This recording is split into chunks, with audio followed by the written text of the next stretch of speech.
Muy buenas, en este vídeo vamos a comentar la osteología de la cintura escapular y para ello hablaremos sobre las particularidades óseas que tienen la clavícula, la escápula y el húmero.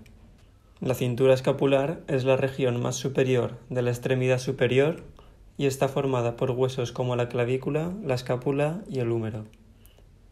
La clavícula es un hueso alargado y simétrico, colocado transversalmente entre el manubrio esternal y el acromion escapular.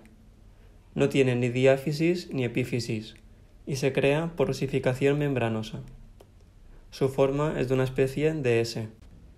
Anatómicamente podemos decir que tiene dos curvaturas, una más proximal que si la miramos desde delante es convexa y una más distal que es cóncava. También podemos distinguir una cara superior y una inferior, un extremo esternal y otro acromial, y una cara anterior y otra posterior. Sirve para unir el tronco con la escápula y es aplanada ligeramente en el sentido del cráneo. Entre las características de la clavícula podemos decir que su cara superior es lisa al estar en contacto con el tejido subcutáneo y con los nervios sensitivos supraclaviculares. Su cara inferior tiene más rugosidades destacables, aunque también es bastante plana. También vemos que tiene dos extremos, uno más grueso que es external y otro más fino, que es el acromial, y en el extremo external, que tiene una forma redondeada o triangular, se encuentra la carilla articular external, que se articula con el manubrio mediante fibrocartílago. En la cara inferior, cerca de la carilla articular, vemos donde se inserta el ligamento costoclavicular. También por esa zona se originan los músculos esternocleidomastoideo en la parte posterior-superior y el esternoioideo en la parte posterior-inferior del extremo esternal. Y en el extremo acromial, que es más plano, está la carilla articular acromial y cerca de ella, en la cara inferior, se encuentran las inserciones de los ligamentos coracoclaviculares. El ligamento conoide insertado en el tubérculo conoide y el ligamento trapezoide insertado en la línea trapezoide, situada más lateralmente. La zona entre los dos extremos se llama cuerpo de la clavícula y en su cara anterior se originan los músculos pectoral mayor y deltoides, mientras que en la cara inferior se inserta el trapecio. También en la parte central de la cara inferior está el surco para la inserción del músculo subclavio. La escápula es un hueso plano, simétrico y con una forma triangular, con la base en la parte superior y el vértice en la inferior. Está situada en la parte posterior del tórax, entre la segunda costilla y la séptima u octava costilla. La escápula se sujeta por los diferentes músculos que se insertan en ella. La escápula tiene 3 bordes, 3 ángulos y 2 caras. Los bordes son el medial, el lateral y el superior. Estos lados se unen y forman los 3 ángulos, el inferior, superior y lateral, y las caras son una anterior y otra posterior. El borde superior de la escápula presenta una apófisis que se llama apófisis coracoides, que es donde se inserta la cabeza corta del bíceps, el coracobraquial y el pectoral menor. En la parte medial de la apófisis coracoides se encuentra la escotadura de la escápula, que es el lugar por donde pasa el nervio supraescapular, cubierto por el ligamento transverso superior de la escápula. En el borde medial se inserta el músculo romboides mayor y menor, y anteriormente se inserta el serrato anterior. Y en el borde lateral se insertan el redondo mayor y menor. Los ángulos superior e inferior son puntos de inserción de musculatura. El ángulo lateral tiene estructuras más relevantes ya que coincide con el punto de articulación con el húmero, la cavidad glenoidea, la cual es una cavidad semiesférica con 2 tubérculos, el tubérculo supraglenoideo, que es el origen de la porción larga del bíceps braquial, y el tubérculo infraglenoideo, que es el origen de la porción larga del tríceps braquial. La cavidad glenoidea o glenoides se estrecha y da lugar al cuello de la escápula. El resto de escápula se llama cuerpo de la escápula. La cara anterior es la que mira hacia las costillas y tiene una cavidad llamada fosa subescapular, que es donde se origina el músculo subescapular y el serrato anterior. La cara posterior es convexa y tiene una prominencia ósea que se llama espina de la escápula, que divide esta cara en dos partes. En la parte superior de la espina está la fosa supraespinosa, que es donde se origina el músculo supraespinoso, y por debajo de la espina la fosa infraespinosa, donde se origina el infraespinoso. La espina tiene un borde superior y otro inferior. También en dirección lateral se ensancha y es lo que llamamos acromion.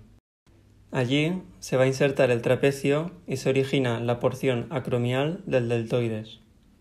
Y en su zona anterior se encuentra la carilla articular clavicular, que junto a la clavícula forma la articulación acromioclavicular. El húmero es un hueso largo que se articula con la escápula mediante la glenoides y está compuesto por dos epífisis y una diáfisis. La epífisis proximal tiene una esfera lisa que ocupa 1/3 de circunferencia para articularse con la cavidad glenoidea, la cual es más pequeña que esta esfera, que se llama cabeza del húmero, y que está recubierta por cartílago hialino por su zona medial. Esta zona cartilaginosa se delimita por un surco llamado cuello anatómico del húmero. Cerca de la metáfisis se encuentra el cuello quirúrgico, que es por donde se suele fracturar el húmero.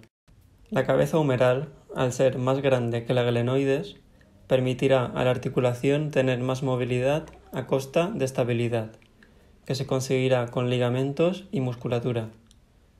Todo lo contrario a lo que vimos con la articulación coxofemoral, donde el acetábulo recubría aproximadamente 2/3 de la cabeza femoral, lo que le proporciona más estabilidad pero menos movimiento a la articulación. La cara anterior del húmero tiene dos protuberancias, el tubérculo menor, o troquín, que es más medial y anterior, y el tubérculo mayor, o troquíter, en la cara lateral. En el tubérculo menor se inserta el músculo subescapular. Por debajo de este tubérculo se encuentra la cresta del tubérculo menor, donde se inserta el dorsal ancho y el redondo mayor.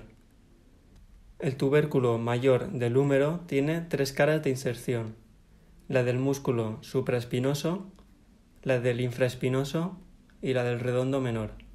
Debajo del tubérculo se encuentra la cresta del tubérculo mayor, que es donde se inserta el pectoral mayor. Entre las tuberosidades está la corredera bicipital o surco intertubercular, que es por donde pasa el tendón de la porción larga del bíceps.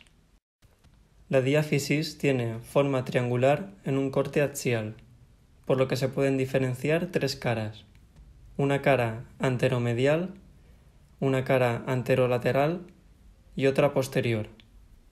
Y también diferenciamos tres bordes, uno medial, uno lateral y otro anterior. En la mitad de la diáfisis, el húmero rota hacia el interior, y es a causa de la rotación durante el desarrollo embrionario. Por esta rotación se forma el canal de torsión o surco del nervio radial, que es por donde pasa el nervio radial. En la cara anterolateral de la diáfisis, por encima del surco, encontramos la tuberosidad deltoidea, con forma de V, y es el lugar donde se inserta el deltoides. También se le puede llamar V deltoidea. La diáfisis se va aplanando antero-posteriormente y se va ensanchando lateromedialmente, hacia el extremo distal. La epífisis distal forma una rotación interna de unos 45 grados respecto a la epífisis proximal y presenta dos eminencias óseas subcutáneas, un epicóndilo medial o epitróclea en la parte medial y un epicóndilo lateral o epicóndilo en la parte lateral. Por encima de los epicóndilos se encuentran las crestas supracondilias lateral y medial. En la parte medial de la epífisis, con forma de diábolo, encontramos la tróclea humeral que se articula con el cúbito. En la parte central de la epífisis hay un surco que separa la tróclea del cóndilo humeral, que se encuentra en la parte lateral del surco. Este cóndilo humeral es semiesférico y recibe la cabeza del radio para formar la articulación húmero-radial. La tróclea tiene una fosa coronoide donde se aloja la apófisis coronoide del cúbito durante la flexión de codo. El cóndilo tiene una fosa radial para que se aloje la cabeza del radio. De esta manera se puede flexionar el brazo al máximo sin que se choquen los huesos. En la parte posterior está la fosa olecraniana, que es donde se aloja el olecranon durante la extensión de codo. En el epicóndilo medial se crea el surco del nervio cubital, que es por donde va a pasar el nervio cubital. Y esto es todo, pongan pulgar arriba, compartan y suscríbanse si les ha gustado y nos vemos en el próximo vídeo. Un saludo.